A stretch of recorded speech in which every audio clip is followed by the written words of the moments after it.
I always been immediately turned on by intelligent man. Now, when I say intelligent, I don't mean someone who's great at exams or wins every trivia nights.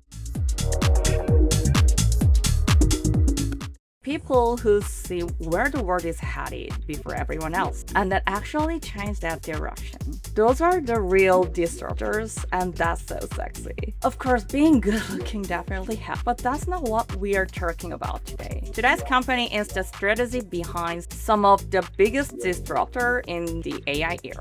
They're the ones spotting exceptional talent and figuring out how to build the strongest possible team. Almost like putting together a World Cup national squad, or honestly like choosing the perfect K-pop debut lineup. They're consistently asking one question: which AI companies should work together to build the strongest AI ecosystem? Because if you look back at history, every king is a kingmaker, someone who knew which alliance to build, whom to trust, and how to shape an empire. And the AI era, the company that shaped the ecosystem may matter just as much as the one building the technology. That brings us to today's company, MangoBoost. It's a company that could become the AI era's kingmaker before the market picks its winners. MangoBoost may have already made its choice, because sometimes the sexiest company in the AI is not the one building the throne. It's the one deciding who gets to sit on it. So today, let's read the fortune of this star that may end up shaping everyone else's future. Hi everyone, I'm Minso, and this is Deep Tech Fortune Teller.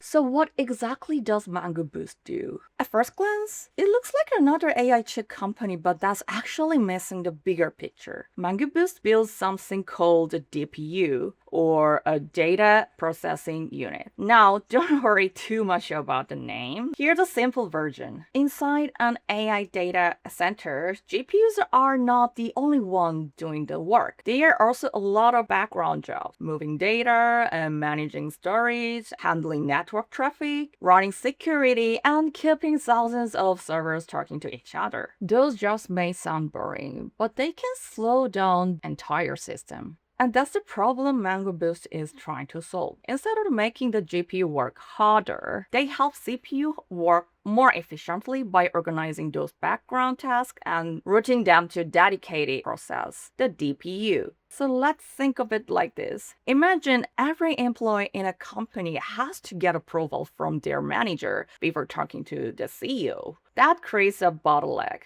Now imagine giving everyone a direct hotline to the CEO whenever it's really needed, right? And things move much faster, of course. And that's basically what MangoBoost is trying to build inside a data center. The result, the CPU spends less time dealing with infrastructure and more time doing actual AI work. According to the company, that can reduce infrastructure costs by as much as 70%, around 70%. And because every server becomes more efficient, customers may not need to build nearly as many data centers in the first place. Now, here's another interesting part. This is not just selling a chip. They are building both the hardware and the software that runs the entire system. That's important. Because in AI infrastructure, a great chip alone is not enough. The software has to know exactly how to use it. This approach is often called hardware-software co-design, and designing both together instead of treating them as separate products. It's one of the reasons MangoBoost has attracted so much attention. The company was founded in 2022 by a Korean team, which had headquarters in Bellevue, Washington, and also based in Seoul. After raising about $55 million in Series A, the company is now raising its Series B. Its biggest customers are cloud providers and enterprise AI data centers, especially companies running massive AI workloads or managing older, mixed hardware environment. And one partnership stands out. AMD has powerful GPUs, but its AI software ecosystem still trails NVIDIA's. Mango helps close that gap by providing the infrastructure software that makes AMD's hardware easier to deploy and more efficient. That could turn into a pretty meaningful opportunity. Now, here's what I find really interesting. MangoBoost is not just a semiconductor company, it's also an AI infrastructure software company, and that combination gives it the potential to create much stronger system level lock-in than a chip alone. So here's a catch. This isn't just a race to build the fastest chip. Across the AI infrastructure market, the winners probably won't be decided by hardware performance alone. Instead, it will come down to who can turn pilot project into production deployments, build the strongest partnership ecosystem, and expand manufacturing capacity while rolling out at scale. So while MangoBoost technology and their partnerships look genuinely promising, the biggest thing to watch now is pretty simple. Can they turn all of the technology momentum into large-scale commercial revenue? Now let's see what the fortune chart has to say about the company itself. First, this chart points to an organization that's incredibly independent. That's very little hierarchy, very little bureaucracy, and people are trusted to make decisions on their own. For an early-stage startup, that's a huge strength. The downside is the freedom doesn't erase scale. As company grows, teams can drift apart. Knowledge doesn't always get documented, and the startup can gradually lose its sense of direction. The second thing that really stood out to me is just how fast this company seems to move. This feels like a team that's consistently coming up with new ideas, building prototype and reacting to market changes almost in real time, and that's a big competitive advantage. On the flip side, priority can change just as quickly. And when that happens, people can start feeling like today's mission is completely different from yesterday's. Over time, that creates confusion, communication issues, and eventually burnout. And finally, probably the biggest takeaway, this looks like an extremely performance-driven culture. Results matter more than titles. Execution matters more than seniority. That kind of environment can attract outstanding people, but it also comes with relentless pressure, especially for the highest performers. Interestingly, though, the chart doesn't suggest a company that's trying to win every battle alone. Instead, it points to a company that's much more likely to grow by partnering with larger industry leaders and using those relationships as leverage. And honestly, that's remarkably consistent. And that's consistent with everything we have seen about MangoBoost. So if I translate this fortune chart into actual business opportunities, there are three markets that stand out. Not because they're trendy, but because they have the potential to generate meaningful cash flow relatively quickly. Okay, first, AI-focused cloud service providers or alternative CSPs.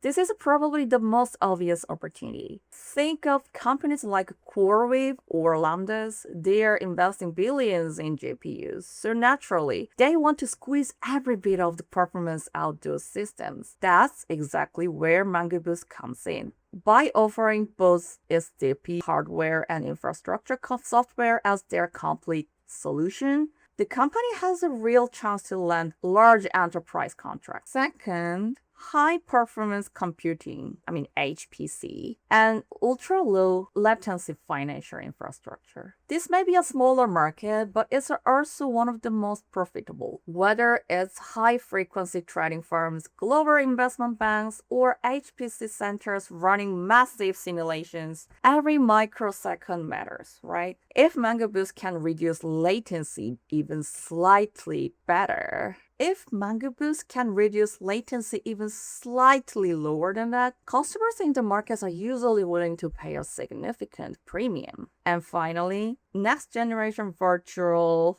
and security chipset licensing. Instead of selling only hardware, MangoBoost could also license its DPU technology to companies building the next generation of AI infrastructure.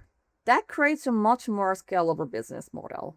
Rather than relying only on hardware sales, the company could generate recurring revenue through licensing fee. So if this fortune chart is pointing us in the right direction, these are not just attractive industry. They are probably the fastest path for MangoBoost to turn cutting-edge technology into real cash flow. Alright, let's fast forward 5 years and see where this fortune chart is taking us. First, 2026 and 2027.